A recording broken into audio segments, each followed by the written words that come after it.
Et que pas de bande de vous, je vous retrouve aujourd'hui pour le premier achat manga du mois de février. Il y en a pas eu la semaine dernière puisque j'ai récupéré que 2 bouquins.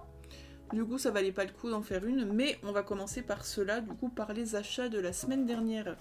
Et on continuera avec ceux de cette semaine. Donc la semaine dernière j'ai récupéré le tome 5 de Rent a Girlfriend. Mon chat est déchaîné, voilà. J'ai récupéré donc le tome 5 de Rent a Girlfriend. Que dire? Au début, le premier tome, j'ai trouvé ça trop cool. Le principe de la petite amie allouée, du mec un peu paumé qui du coup se retrouve avec une copine de location, qui se retrouve embourbé dans un mensonge auprès de sa famille. C'était vraiment trop cool. Donc j'ai continué la série. Et là, bah, ça fait 2 tomes où on est dans une histoire où il y a une deuxième copine allouée qui est tombée amoureuse du héros, qui a décidé qu'elle voulait arrêter d'être une copine allouée pour devenir sa copine. Du coup, elle lui fait un espèce de vieux chantage affectif. On est bloqué là-dedans en fait depuis 2 tomes et ça me gonfle. J'ai vu sur Twitter cet après-midi que le 25e tome sortait au Japon. Là tout de suite présentement je ne vois pas avec quoi ils blindent le bouquin, je vois pas ce qui justifie d'aller à 25 tomes, mais bon je me dis que généralement quand il y a autant de tomes c'est que la série plaît ou en tout cas marche bien au Japon, sinon généralement ils stoppent les parutions dans les jumps et tous ces trucs là, donc bon on verra ce que ça donne, mais c'est ouais là on va dire, pour moi, Rent a Girlfriend, hyper cool au niveau du départ, et pour l'instant, ça se... Donc j'attends de voir le tome 6, 7, 8, je pense que je vais lire encore 2, 3 tomes, voir s'il y a un petit peu de changement, et que ça repart un petit peu dans une nouvelle dynamique. Mais là, vraiment, bah, le tome 5 m'a pas vraiment convaincu. J'étais pas hyper hypée, quoi.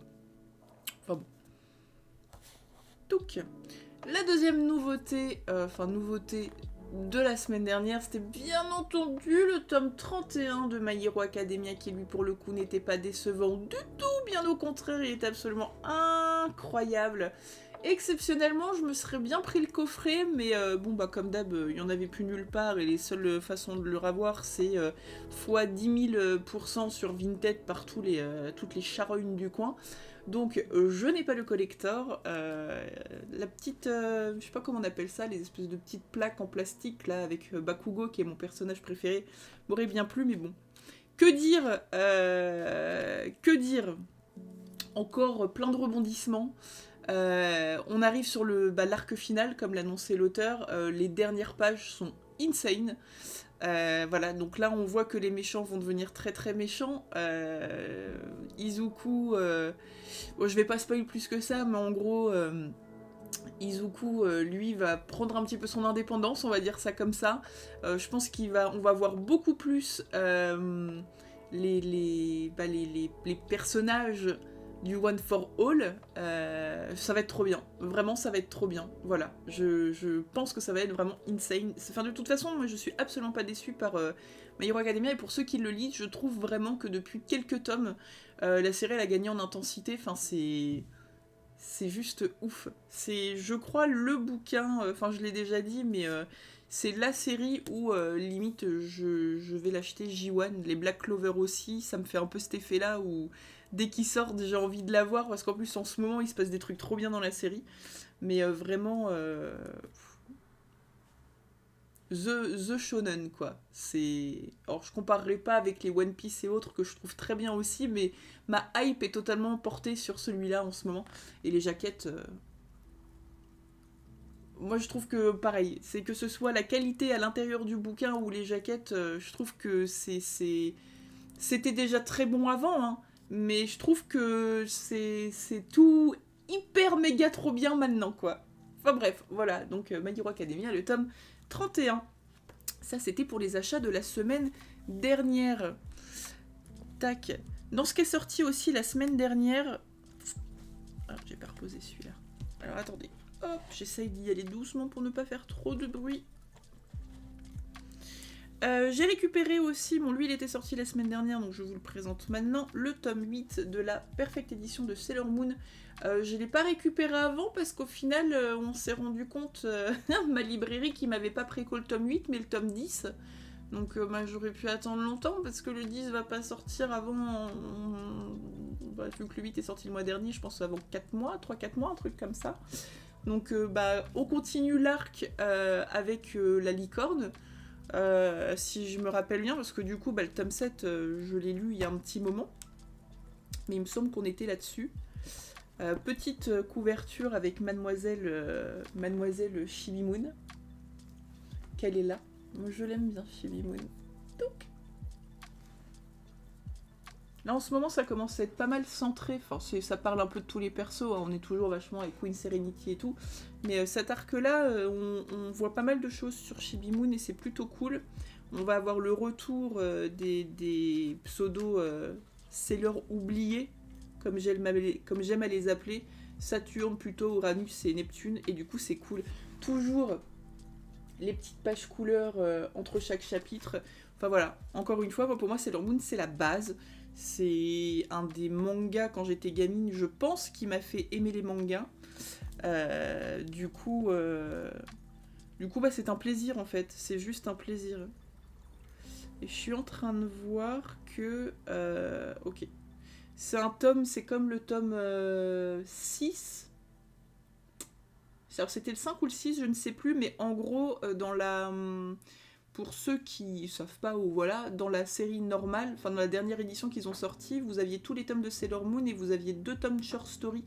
Et là, les short stories sont dedans. Donc là, vous voyez, acte 45, 46, 47, 48, 49, ça va être la suite de l'histoire normale. Et on va avoir le journal illustré de Chibi Usa chapitre 3, donc ça va donner suite aux petites histoires qu'on avait dans le tome 5 ou 6. La guerre des examens chapitre 1, 2, 3, donc ouais, je pense que celui-là va être entre guillemets assez court et après on va switcher sur de l'histoire secondaire. Voilà, mais toujours un plaisir de lire Sailor Moon, surtout dans cette édition éternelle. Moi j'ai revendu, j'avais l'intégrale déjà, et quand elle a commencé à sortir, j'ai revendu mon intégrale pour m'acheter celle-là. J'aime beaucoup, hein. Je ne sais pas, est-ce qu'on va voir les petits... Non, je crois qu'on verra Walou Podzum, mais en gros, toutes les jaquettes ont un petit effet pailleté. Bon, elle se voit pas trop sur celle-là, parce que la couverture est très claire, vu que c'est rose pâle. Mais c'est de toute beauté. Voilà, lisez Sailor Moon si vous aimez bien les trucs un peu à l'ancienne, c'est vraiment trop cool. Je bois un coup.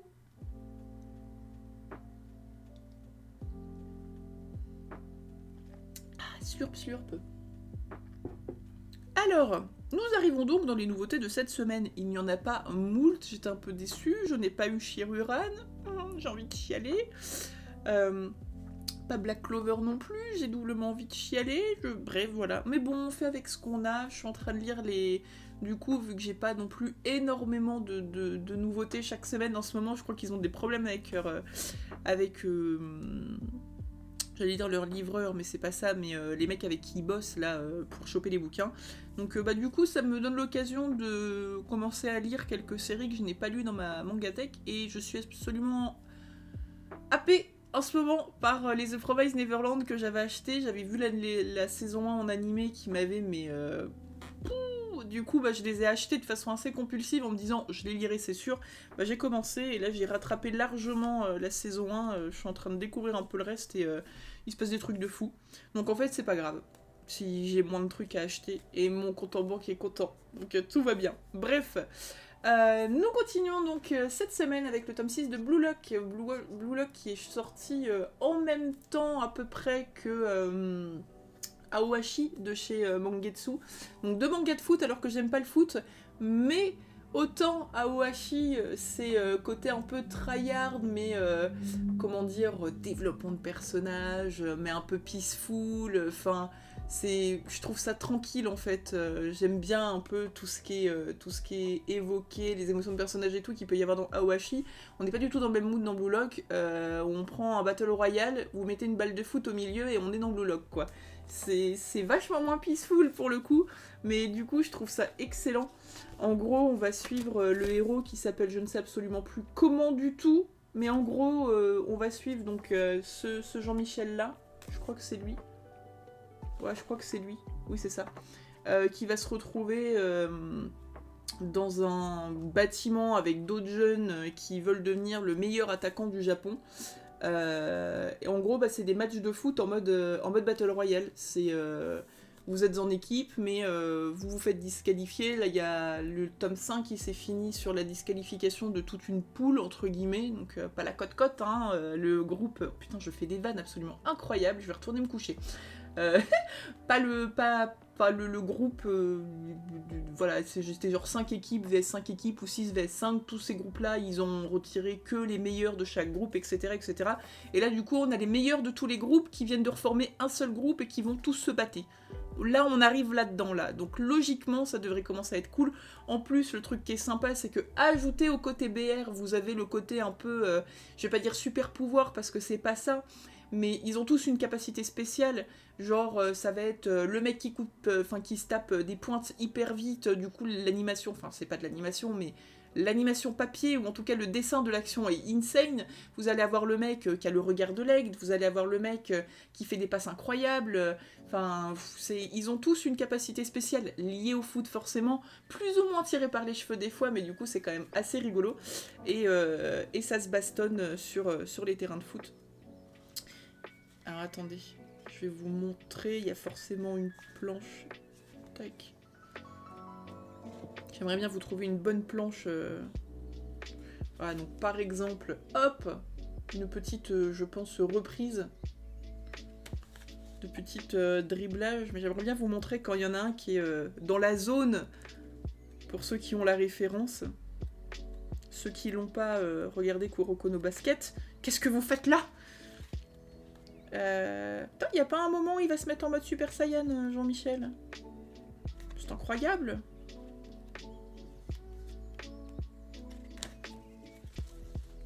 Qu'il est. Excusez-moi, je prends un instant. Ah, voilà. Tac. Où il y a un moment, il va s'enflammer tel un Super Saiyan, et là, tac, il y a sa capacité spéciale qui va s'enclencher, il va être en mode... Et il va défoncer tout le monde. Et bref, Blue Lock, c'est cool. C'est pas... Alors pour moi, c'est pas la série de l'année, parce qu'encore une fois, je pense que le côté football, que je suis pas du tout... voilà, ça me hype pas des masses. Mais il y a un petit côté... Oh, il y a un petit côté horrible où j'aime bien regarder tout le monde se foutre sur la gueule, quoi, vous voyez. Je pense que ça m'aide à rester peace dans la vie de tous les jours. C'est horrible dit comme ça.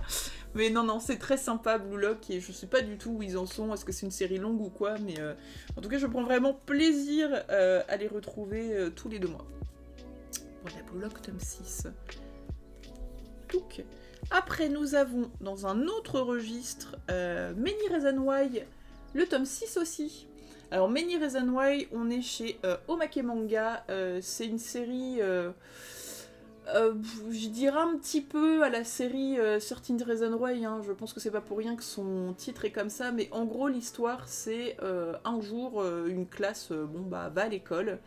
On fait un peu connaissance avec tout le monde et on se rend compte qu'il y a eu une liste...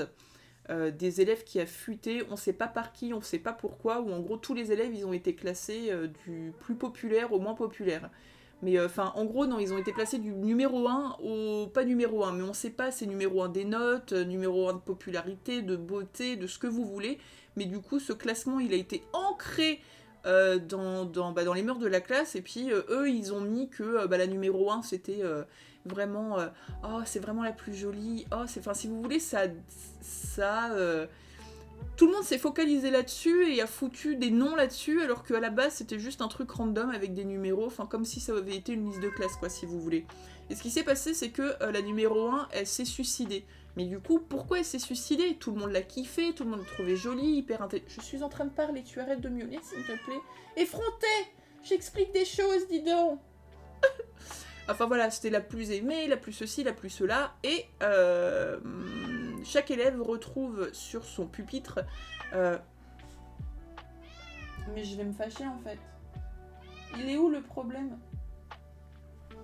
J'ai l'impression d'avoir une alarme à côté de moi, c'est terrible. Donc chaque élève retrouve sur son pupitre une lettre où la Jacqueline qui s'est suicidée leur met Bon, la petite intro, ils ont tous pareil, genre c'est Jacqueline, je me suis suicidée, mais voilà, je veille sur toi, machin. Et il y a un petit pavé relatif à chacun, mais où ça reste un peu ambigu. Et en fait, ils décident de tous faire un espèce de conseil de classe, où ils lisent les lettres, et où ils essayent de déterminer pourquoi Jacqueline s'est suicidée. Et ça part dans tous les sens, ça s'accuse dans tous les sens, ça théorise dans tous les sens. C'est hyper sympa. Moi j'aime bien, c'est un espèce de huis clos, en gros, on sort pas beaucoup de la classe. Hein. Ça arrivé 1 ou 2 fois où ils sont allés à l'extérieur parce que je crois que c'est une élève qui vient plus en cours ou un truc comme ça. Mais non, c'est franchement... c'est assez cool, et puis à chaque tome, t'as l'impression qu'on arrive un petit peu plus à percer le mystère du suicide de cette gamine. Et en fait, non. Et en fait, non, parce que le tome d'après, les soupçons sont portés sur un autre gamin avec d'autres théories. Donc pour l'instant, je ne sais pas, nous nageons en plein flou artistique, mais en tout cas, la série est vraiment très sympa. Donc j'attends de voir, c'est un petit peu le petit polar, quoi, si vous voulez. J'attends de voir ce que ça va donner. Après, au niveau dessin, c'est plutôt sympa. Tac, est-ce que je peux vous trouver une planche Voilà, donc...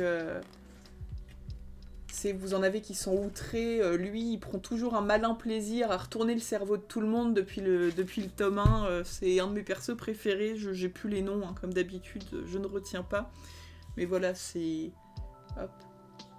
Bon, c'est à la fois assez simple, mais c'est bien dessiné, je trouve, enfin c'est... Voilà, il n'y a pas de...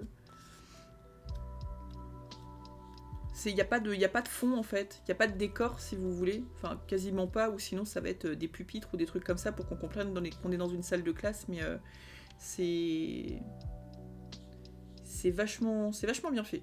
Enfin la série est vachement bien faite et je trouve que l'enquête, mine de rien, l'enquête des élèves qui cherchent la vérité entre eux, elle est quand même bien ficelée et c'est plutôt sympa. Voilà pour Many Reasons Why. Tac, après, bon lui, je vous le montre pas parce que je les avais mis sur ma pile de lecture et du coup, je n'ai pas rangé. Je me suis pris après la suite de Dragon Quest Emblem of Roto en attendant très très fort le mois prochain où la réédition du vrai Dragon Quest arrive enfin. Je suis trop contente. Moi qui rêve de les avoir depuis des années et qui bave devant les prix des occasions, it's over. On va avoir une belle revanche là-dessus. Donc du coup, nous sommes sur le tome 20, et oui, je vous montrerai pas l'autre, parce qu'en fait, j'ai le tome 19, ça fait 1 mois et demi ou 2 mois qu'il est sur ma pile de lecture, et j'estime que j'ai toujours mieux à lire que ça, c'est pour vous dire à quel point j'ai un peu de mal. L'histoire, elle est cool, mais en fait, c'est que je vais vous montrer, hein, mais le manga, il est trop dense, et le truc, c'est que je bouquine quasiment que le soir, je viens de reprendre le boulot, et je vous avoue que... Quoique ça a l'air d'aller sur le tome 20 là. Ouais, enfin...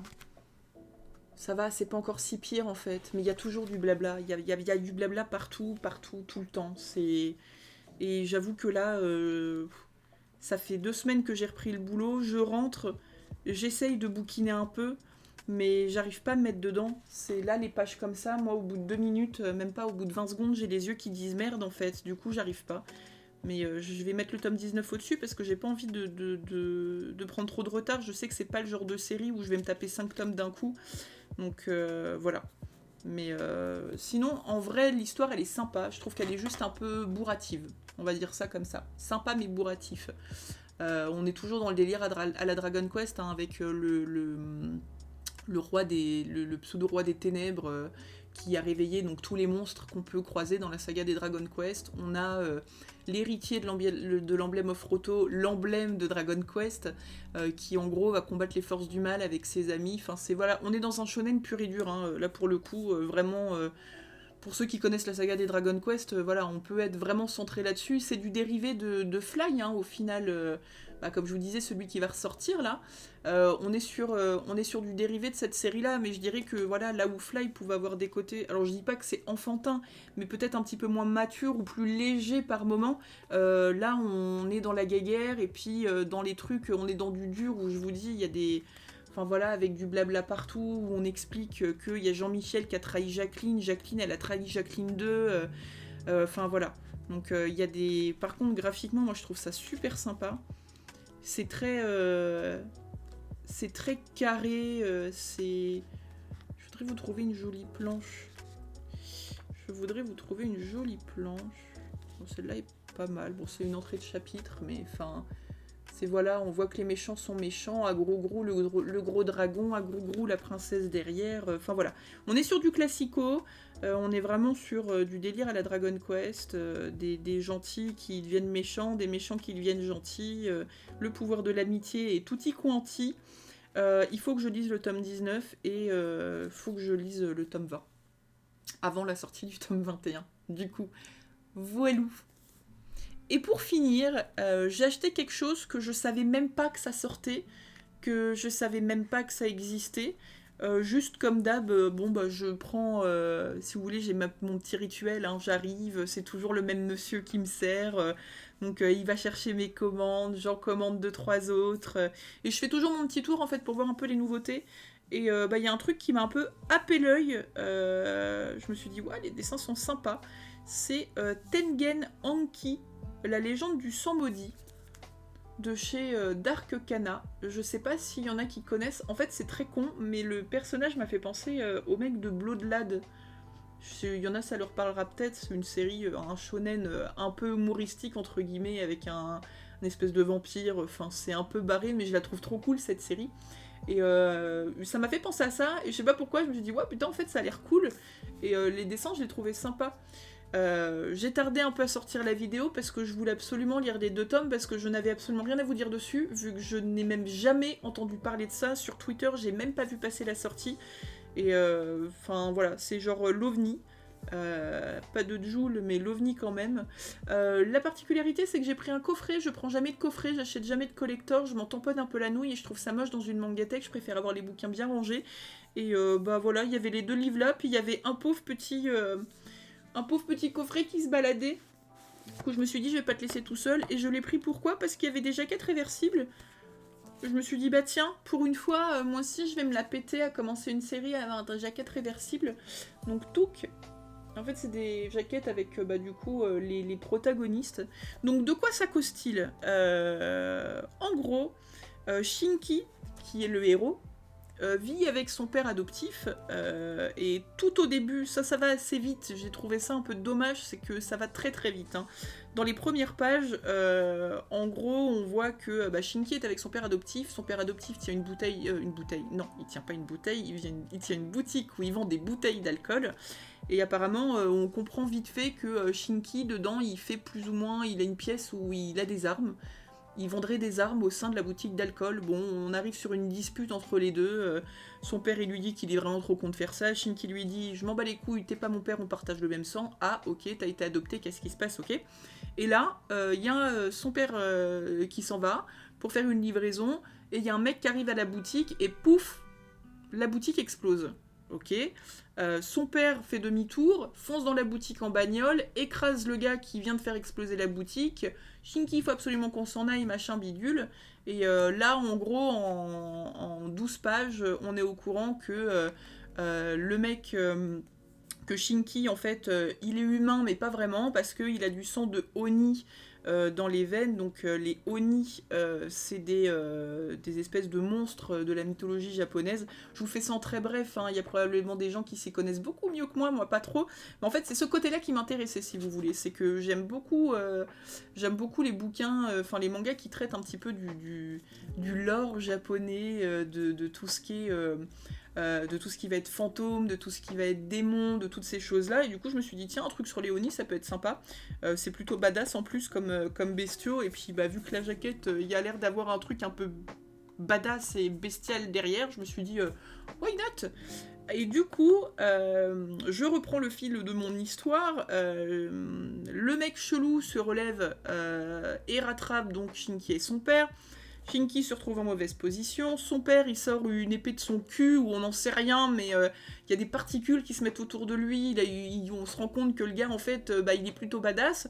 Il se battait avec l'autre Jean-Michel, et en fait, on apprend que dans le monde, il y a 2 clans. Il y a le clan des Oni, donc les hommes qui ont été, qui possèdent du sang d'Oni, et on a le clan des, c'est les ah puis vu que j'ai plus le truc derrière, c'est parfait, des Momono, C'était... Attendez, dans le tome 1, ils le disent. Ou je vais regarder derrière la vraie couverture. Ce sera plus simple. Le clan des Momotaro, voilà. Des Momotaro qui, eux, sont des mecs qui chassent les Oni. Donc, en gros, voilà. Le monde dans lequel évolue la série, c'est ça. On va voir, du coup, on va suivre le héros principal qui est donc un Oni, qui va se réveiller à la mort de son père, parce que ça se frite et tout. Enfin bref, je vous spoil un tout petit bout, mais c'est vraiment pas important dans l'histoire. Hein. Du coup, qui va se réveiller, et en fait, on se rend compte que Léonie, ça me fait bizarre de dire Léonie. Ma mère travaille dans une boîte qui s'appelle Léonie, ça me trigger un peu. Bref, je vous raconte ma vie, on s'en bat les couilles. Les Oni, ils ont un pouvoir qui est de matérialiser leur sang. Donc ça peut être, bon, de ce que j'en ai vu, ça peut être en objet type parapluie, ça peut être des scies, ça peut être... D'ailleurs, j'ai jamais lu Chainsaw Man, mais il y a un mec... alors je sais pas si c'est une ref ou quoi ou qu'est-ce, mais... il y a un personnage qui fait apparaître des scies. Je vais vous retrouver. Il est au début son combat. Tac, tac, tac. Et il m'a fait penser au mec de Chainsaw Man. Alors je sais pas trop pourquoi il a des scies, le mec de Chainsaw. Comme je vous disais, je n'ai jamais lu... j'ai jamais lu la série. Mais... bon, je vous montrerai après sinon. Mais en gros, voilà. Il y a des gens qui peuvent matérialiser. Genre, il y a une Jacqueline. Elle matérialise une grande Jacqueline. Du coup, notre héros, lui, comme je vous disais, il tenait un magasin d'armes à feu, donc du coup, il matérialise des armes à feu. Il est où son Fatal Bazooka, là? Voilà. Ça, c'est le mec qui me faisait penser à Chainsaw Man, je sais pas ce que vous en pensez, mais... il est plutôt badass, hein, le gars. Et du coup, leur technique, ça s'appelle l'hémocorruption et fusion. C'est un peu dur, mais yes. Et genre, ce Jacqueline-là, il a des coutures partout, là. Bon, on apprend un peu pourquoi dans le tome 2, ça je ne vous le spoilerai pas, mais du coup il fait apparaître des petites scies circulaires de type M6 circulaire et des grandes scies comme ça. Et je sais pas pourquoi ça m'a fait penser à la couverture du mec de Chainsaw avec sa grosse scie, je crois que c'est sur la tête qu'il l'a lui. Encore une fois, j'ai jamais lu donc je ne sais pas, mais voilà, de visu ça m'a fait penser à ça. Et du coup, lui le héros, vu qu'il tenait un magasin d'armes à feu et qu'apparemment les transformations sont liées un peu à l'histoire de chaque perso, il fait apparaître des trucs comme ça. Voilà, et ils ont tous les Oni ont une caractéristique particulière où ils vont faire apparaître des trucs spécifiques avec leur sang. Mais là, encore une fois, on est au début du tome, on est au début de la série, donc je suppose, vu que c'est un shonen, que s'il nous fait apparaître des bazookas dans le tome 1, admettons, il y a 50 tomes, dans le tome 50, il fait apparaître une réserve militaire avec des paquebots et des trucs qui font piou-piou et qui défoncent la terre, vous voyez. Donc voilà, donc en gros... on a donc Shiki qui va se faire repérer quand il va s'éveiller au pouvoir des Oni par lui, là, qui est un instructeur de l'école des Oni, et il va se retrouver dans une école pour gérer ses pouvoirs. Et on apprend donc en parallèle qu'il y a les... Comment j'ai dit qu'ils s'appelaient? Je suis tellement bonne pour faire des pitchous, c'est terrible. Le gang des Momotaro, qui eux ont une dent. Alors pourquoi? Parce que visiblement ça a l'air d'être des humains tout à fait lambda qui juste quand ils s'énervent un peu peuvent éventuellement zigouiller le monde, mais du coup on apprend que les Momotaro là, eux ils ont le pouvoir de rassembler des particules. On ne sait pas pourquoi dans les deux tomes pour l'instant ils ont cette capacité là, ni est-ce qu'ils ont été transformés génétiquement, est-ce que c'est certains humains qui développent ces capacités là, on ne sait pas, mais en gros ce qu'on nous présente c'est que les Oni c'est les méchants, les Momotaro c'est les gentils, les Oni ils essayent de former une armée pour battre les Momotaro, et les Momotaro ils forment une armée pour empêcher les Oni de péter les plombs et de tuer les humains, etc. etc.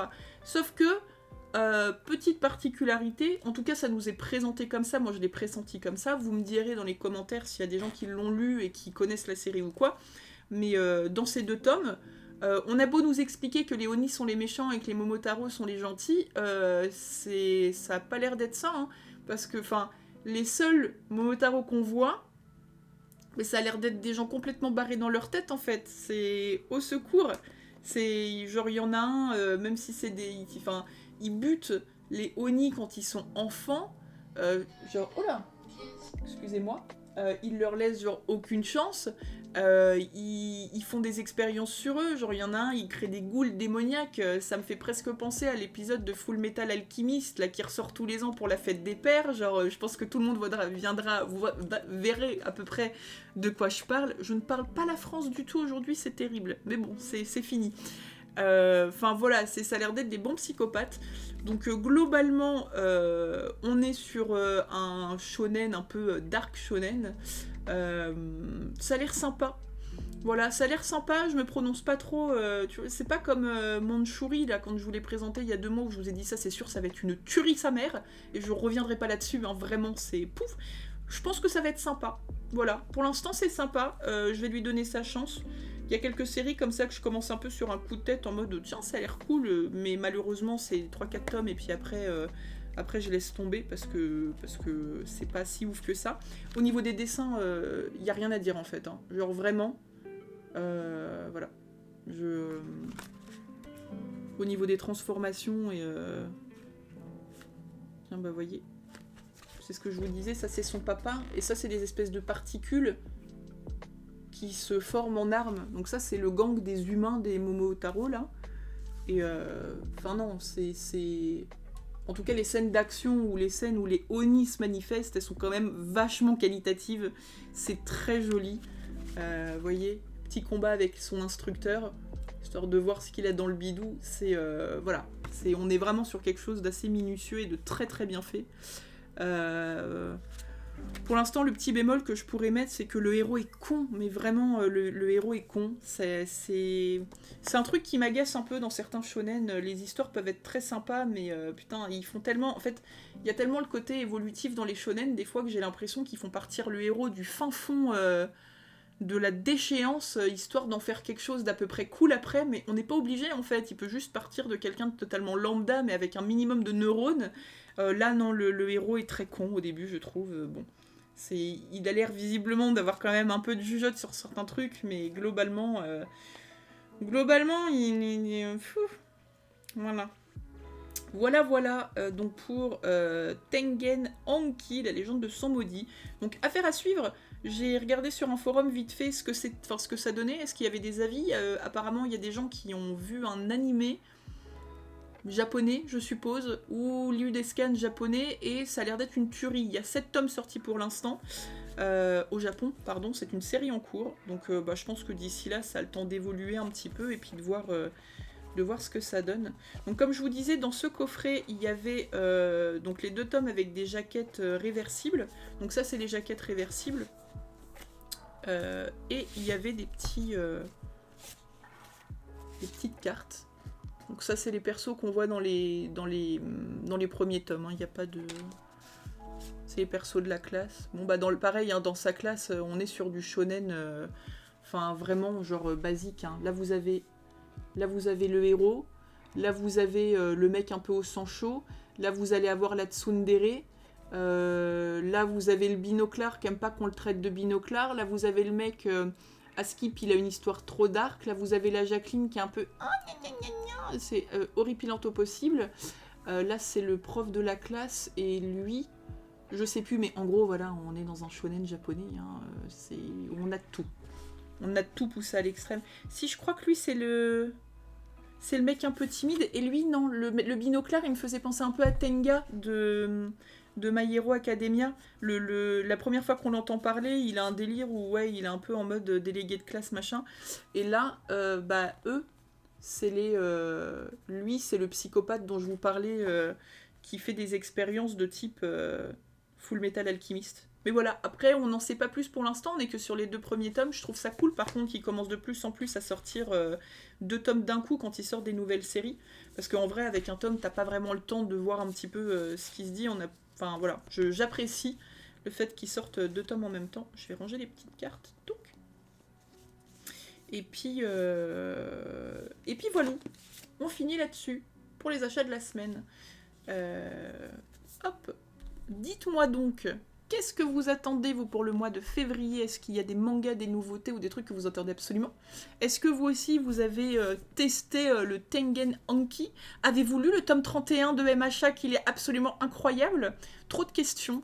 N'hésitez pas, voilà, comme d'habitude, à débattre en commentaire. Ce sera avec plaisir. Je réponds à tout le monde, en fait. Voilà. Même si je réponds à côté, comme quand on débat Dragon Ball, parce que je suis nulle. J'ai pas continué d'ailleurs les Dragon Ball parce que je me suis rendu compte que le tome 20 il s'arrêtait en plein combat, donc ça me fait chier, donc je les ai mis de côté. Je vais attendre d'avoir les 2 d'après pour les lire parce que je vais encore être over frustrée de m'arrêter en plein combat. Mais voilà. Bien écoutez, je vous donne rendez-vous samedi prochain pour une nouvelle vidéo manga. Techniquement, jusqu'à la fin du mois, il devrait y avoir des trucs. Peut-être que le dernier samedi, vu que ça s'essouffle un petit peu, je crois encore en fin de mois. Je ne sais pas, bref, on verra. Je suis là, je ne suis pas là. Vous me voyez, vous ne me voyez plus. Je vous souhaite une excellente semaine et je vous dis probablement à samedi prochain pour de nouveaux achats manga. Des bisous, portez-vous bien.